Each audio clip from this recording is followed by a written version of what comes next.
राजेश और अमन में शर्त लगती है कि पुरानी हवेली में कोई भूत नहीं है।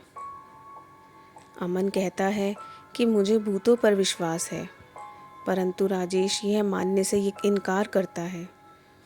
इसलिए अमन, राजेश अपनी दो दोस्त कोमल और बरखा के साथ पुरानी हवेली जाने का निश्चय करते हैं।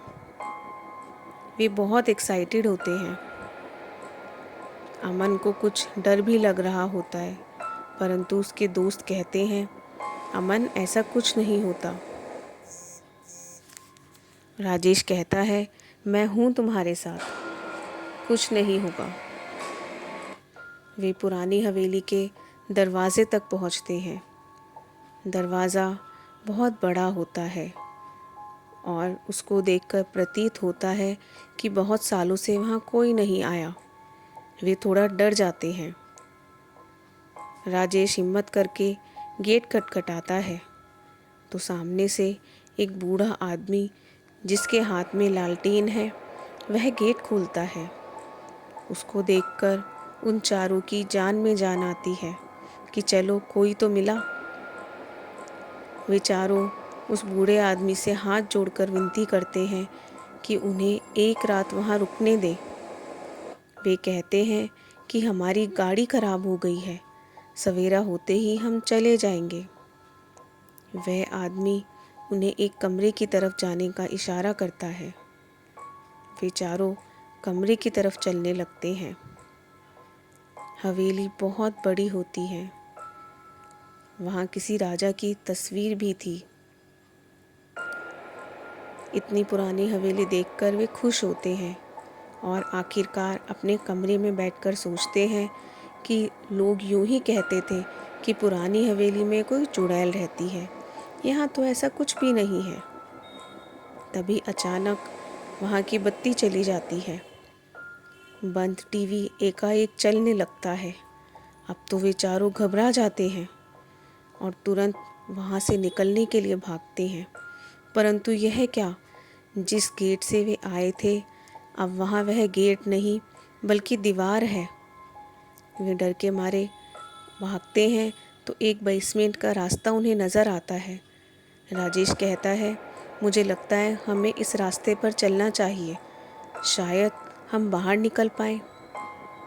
वे चारों हाथ में लालटेन लिए चलते हैं। राजेश सबसे आगे होता है। उसे डर भी लग रहा होता है क्योंकि बेसमेंट में बिल्कुल अंधेरा था। वे धीरे धीरे आगे बढ़ते हैं और कुछ आगे चलने पर वे क्या देखते हैं, यहाँ तो बहुत सारे इंसानों की हड्डियाँ पड़ी थी। यह सब देख के वे डर जाते हैं और सोचते हैं, हमें यहाँ नहीं आना चाहिए था। अब हम क्या करेंगे, कैसे निकल पाएंगे? थोड़ा आगे चलकर उन्हें एक बहुत बड़ा बक्सा मिलता है जिसका आधा मुंह खुला होता है।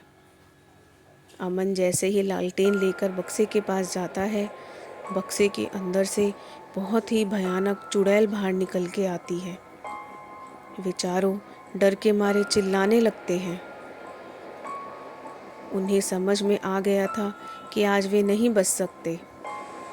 चुड़ैल उनसे कहती है, आज तुम यहाँ से ज़िंदा बचकर नहीं जाओगे, मैं तुम्हें खा जाऊंगी। अब तो वे चारों डर के मारे इधर उधर भागते हैं, परंतु वे जहाँ भी जाते हैं वह चुड़ैल उसके पीछे आती है। अब तो उन्हें कोई रास्ता नहीं सूझता।